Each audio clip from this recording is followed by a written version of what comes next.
Hello friends, welcome to SSC coaching centre. दोस्तों, आज के वीडियो में हम आपके लिए एसएससी सीजीएल में 2017 में रीजनिंग के जो क्वेश्चन पूछे गए थे नंबर एनालॉजी से, ठीक है, वो क्वेश्चन मैं लेकर के आया हूं।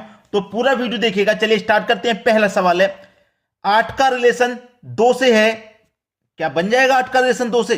भैया 82 का रिलेशन 6 से बनेगा। यही तो आपके दिमाग में बात चल रही है, क्या 82 का रिलेशन 6 से बनेगा? और मैं कह रहा हूं कि 8 का रिलेशन 2 से है। तो आप कह रहे होंगे कि सर पता नहीं क्या बता रहे हैं। देखिए, यहां पे 82 से आप 6 बनाने जाओगे तो बनेगा ही नहीं, क्योंकि 82 से 6 कैसे बनेगा? कितना कम करोगे? स्क्वायर करोगे, मल्टीपल करोगे, क्या करोगे? आपको 8 और 2 में ही कुछ करना है। 8 से 2 से ही कुछ करना है जब 6 बनेगा। 8 को अलग ले लो, 2 को अलग ले लो, दोनों का अंतर कर दो, तो 8 में से मैं 2 घटा दूंगा तब 6 बनेगा। 82 से नहीं बनेगा। बन जाएगा क्या 82 से 6? 82 से 6 नहीं बनेगा। इन दोनों संख्याओं को आप अलग अलग मान के चलिए। अब बिल्कुल ऐसे ही इन दोनों संख्याओं को भी आप अलग अलग मान लीजिए। 7 को और 6 को, यहां दोनों का अंतर किया था, यहां भी अंतर कर दो, तो 7 में से 6 में से 1 चला जाएगा, 1 आ जाएगा। 7 और 6 का अंतर 1 आ जाएगा, जो मेरे बी ऑप्शन में दिया गया है। क्लियर है सभी को? किसी को कोई दिक्कत नहीं, कोई परेशानी किसी को नहीं, आसानी से समझ में आ गया। ठीक है, चलिए अब देखते हैं अगला सवाल। अगला सवाल है, 18 का रिलेशन 5 से है तो 12 का रिलेशन किस संख्या से रहेगा? यह प्रश्न आप अपने लिए एक चैलेंज समझ लो। यह समझ लो, मैंने यह क्वेश्चन आपको चैलेंज कर दिया कि भाई इसका आंसर आप मुझे करके दिखा दीजिए। वीडियो को यहीं पे रोक दो, करके दिखा दिया मुझसे पहले तो आप तैयार हो एग्जाम के लिए। समझ लीजिए, नहीं कर पाए तो अभी आपको जरूरत है सीखने की, समझ लेना। जो कर रहे हैं खुद से तो वीडियो को यहीं रोक दो, जो नहीं कर रहे वो मेरा सॉल्यूशन देख लीजिए क्या है। 18 से 5 बनाना है, ठीक है। 18 से 5, ये जो आपके पास दिया गया है ना 18, इस 18 को आप क्या करते हैं, गुणनखंड अगर इसके आपके करेंगे तो 6 त्रिक का 18 हो जाएगा। बिल्कुल सही है। और इस 6 को आप क्या लिख सकते हैं, 5 प्लस 1, 5 प्लस 1 6 होता है, और मल्टीप्लाई 3 कर देंगे तो 18। ठीक है, यानी कि पहला जो गुणनखंड है बड़ा वाला, उसे आपने 1 कम करके तोड़ लिया 5 प्लस 1 में। ठीक है, 5 प्लस 1 में तोड़ लिया, तो ये आपके पास 5 बन गया, ये वाला। सेम लॉजिक लगेगा, देख लेना। इसको भी आप फैक्टर कीजिए, 12 के फैक्टर करेंगे आप, 12 है, इसके भी आप फैक्टर कीजिए, 4 त्रिका 12। अब ये बड़ी संख्या के मैंने क्या किए थे, यहां पे बड़ी संख्या को तोड़ा था 5 प्लस 1 में, ऐसे ही बड़ी संख्या को मैं यहां तोड़ूंगा 3 प्लस 1 में। 3 प्लस 1 4 हो जाएगा, और मल्टीप्लाई 3 12 हो जाएगा। ठीक है, तो यहां पे मैंने किस में तोड़ा, 3 प्लस 1 में, तो 3, जैसे 5 प्लस 1 में 5 मेरा आ गया था, ऐसे 3 प्लस 1 में मेरा 3 मिल जाएगा यहां पे। यानी कि ये वाली संख्या मेरी कौन सी होगी, 3 हो जाएगी। सी ऑप्शन हो जाएगा सवाल का सही जवाब, बिल्कुल सही आंसर। और आपका जो आंसर आया है आप मुझे कमेंट कर दो। चलिए अब देखते हैं अगला प्रश्न। अगला सवाल है 12 20, फिर से दोनों जगह क्वेश्चन मार्क। बहुत अच्छा सवाल रहेगा ये आपके लिए। 12 20 दोनों जगह क्वेश्चन मार्क। यहां देखिएगा 12 है, 12 क्या होता है, 3 चौके 12। 20 क्या होता है, 4 पंजे 20। दोनों के फैक्टर किए हैं, और फैक्टर ऐसे हैं, इसका जो लास्ट है इसका क्या है, फर्स्ट है, ये याद रखना। अब ऐसा ही फैक्टर वाली संख्या अगर कोई मिल जाए यहां पे तो बिल्कुल सही है। पहला ऑप्शन तो होगा नहीं, क्योंकि 37 आ रहा है जो किसी के मल्टीपल में नहीं आता। 16 और 64, क्या 16 64 हो सकता है? अगर मैं 16 को करूंगा तो 4 गुने 4, ऐसा नहीं, अगली संख्या लगातार संख्याओं से मल्टीप्लाई होना चाहिए, तो यह भी नहीं हो सकता। 27 27 हो जाएगा, 27 भी नहीं होगा, क्योंकि लगातार संख्या से मल्टीप्लाई करने पे 27 भी नहीं आएगा। 30 हो सकता है क्या, 30 हो सकता है।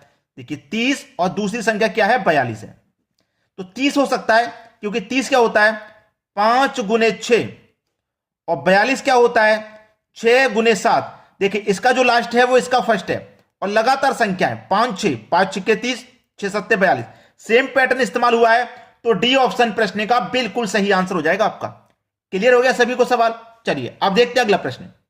अगला सवाल है 33 10 54 क्वेश्चन मार्क। बहुत अच्छे अच्छे सवाल आ रहे हैं भाई, मुझे इन सवालों को कराने में बहुत मजा आ रहा है, क्योंकि बहुत अच्छे अच्छे सवाल आ रहे हैं।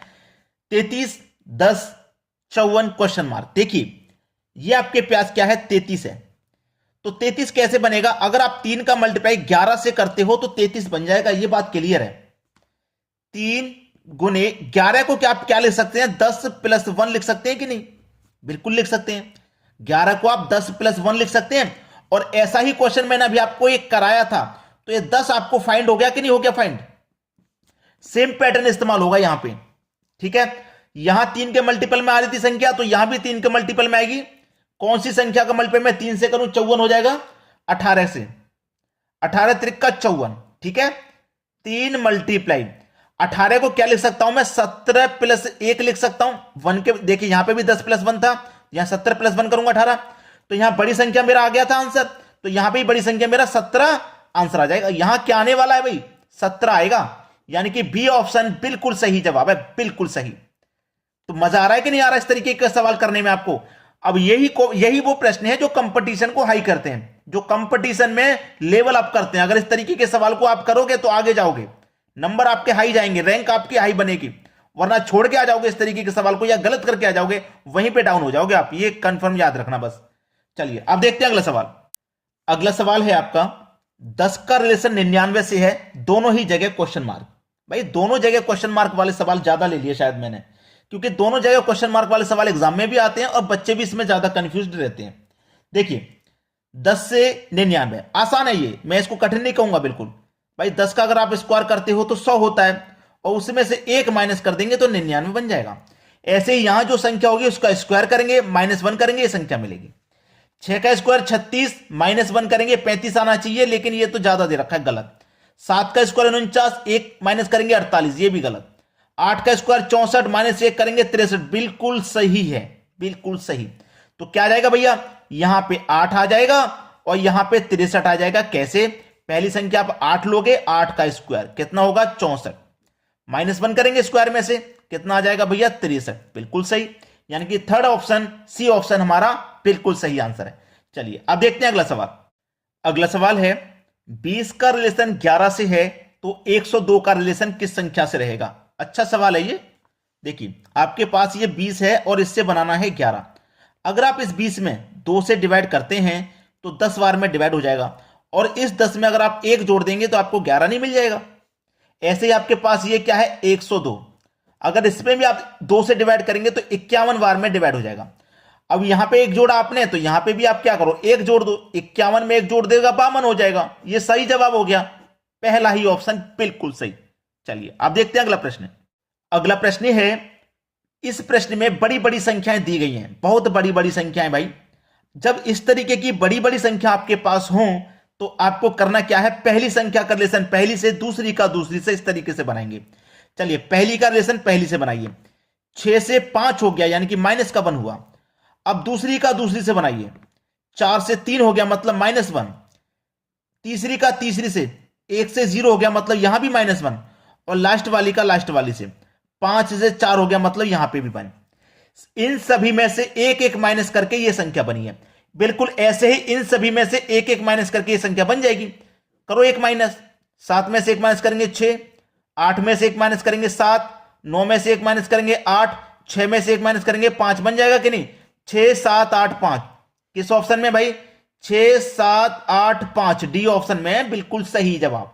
डी ऑप्शन क्या हो गया? बिल्कुल सही आंसर हो गया। चलिए अब देखेंगे अगला सवाल। अगला सवाल है 18 162 36 क्वेश्चन मार्क। बहुत अच्छा सवाल है। आंसर देखो बहुत बड़े बड़े आ रहे हैं, बहुत बड़े बड़े आंसर आ रहे हैं। एक छोटा आंसर है 72। क्या ये सही होगा? चलिए देखते हैं। 18 से 162 कैसे बनेगा भाई? 18 से 162 बनाना है। अगर मैं इस 18 का कर देता हूं स्क्वायर और उसमें कर देता हूं 2 से डिवाइड स्क्वायर में, तो चलिए 18 का स्क्वायर होता है 324 और इसमें करता हूं मैं 2 से डिवाइड। चलो कटा लो, 2 1 कम 2 जाएगा, 1 बचेगा 12, 2 छिक्के 12, 4 बचेगा, 2 दूने का 4। 162 बार में कट गया, 162 मेरा आ गया। चलिए सेम पैटर्न इस्तेमाल कर देना यहां पे। 36 का स्क्वायर डिवाइडेड बाई 2, ठीक है? 36 का स्क्वायर डिवाइडेड बाई 2। अब 36 का स्क्वायर कैसे होगा? कोई ट्रिक आपको मालूम है 36 का स्क्वायर करने का? मैंने ट्रिक भी बताए हैं। देखिए 36 का आपको क्या करना है? स्क्वायर करना है। कैसे होगा स्क्वायर? पहले करो 3 का स्क्वायर 9 हो गया, 6 का स्क्वायर करो 36 हो गया, और तीनों संख्याओं को मल्टीप्लाई करके बीच में लिख देना। पहली संख्या का स्क्वायर पहले, बाद वाली का बाद में, तीनों का मल्टीप्लाई करके बीच में। 3 चिंग 18, 18 दूने का 36 बीच में, चलो ये 6 आ जाएगा, 3 कैरी का इधर चला गया, 36 का 6 कैरी का 3 इधर, 39 हो गया, 39 का 9 कैरी का 3 इधर, 12, यानी कि 1296 होता है 36 का स्क्वायर। जिन बच्चों को स्क्वायर का ट्रिक नहीं पता था मैंने बता दिया, नोट कर लेना। चलिए कितना होता है भाई 36 का स्क्वायर? 1296। अब इसको हम क्या करेंगे, 2 से डिवाइड कर देंगे। 2 छिक्के 12, 2 चौके 8, 1 बचेगा 16, 2 अट्ठे 16, यानी कि 6 4 8, 6 4 8 किस ऑप्शन में? 6 4 8 डी ऑप्शन में। ये बिल्कुल सही जवाब है आपके सवाल का, 6 4 8। समझ में आ गया ना? चलिए अब देखेंगे अगला सवाल। अगला सवाल रहेगा 953662035873। बड़ी बड़ी संख्या है, बहुत बड़ी बड़ी संख्या है, आसान है भाई, सवाल आसान है, बड़ी संख्या जरूर है लेकिन आसान है। क्यों है? मैंने आपको बताया था पहली संख्या का रिलेशन पहली से बनाओ, 9 से 6 हो गया यानी कि माइनस का 3, दूसरी का दूसरी से बनाओ, 5 से 2 हो गया मतलब माइनस का 3, तीसरी का तीसरी से, 3 से 0 हो गया मतलब माइनस का 3, 6 से 3 हो गया मतलब माइनस 3। सभी में से 3 3 माइनस हो रहा है, यहां भी सभी में से 3 3 माइनस होगा। चलो -3 करो 2 आ जाएगा, 8 में से भी 3 करो -5, इसमें -3 करो 4, इसमें से -3 करो 0, 2 5 4 0 किस ऑप्शन में? 2 5 4 0 पहले ही ऑप्शन में। यह बिल्कुल सही जवाब है। क्लियर है ना? तो दोस्तों बस आपको एक काम कर देना है, हमारा छोटा सा कि वीडियो को शेयर और लाइक कर देना है। जो बच्चे नए हैं अभी तक चैनल को सब्सक्राइब नहीं किया तो सब्सक्राइब जरूर कर लें, ताकि इसी तरीके के वीडियो आपको एग्जाम के लिए मिलते रहें और आपकी एग्जाम की तैयारी बहुत अच्छे से हो जाए। ठीक है, चलिए आज के वीडियो में इतना ही। वीडियो देखने के लिए बहुत बहुत धन्यवाद।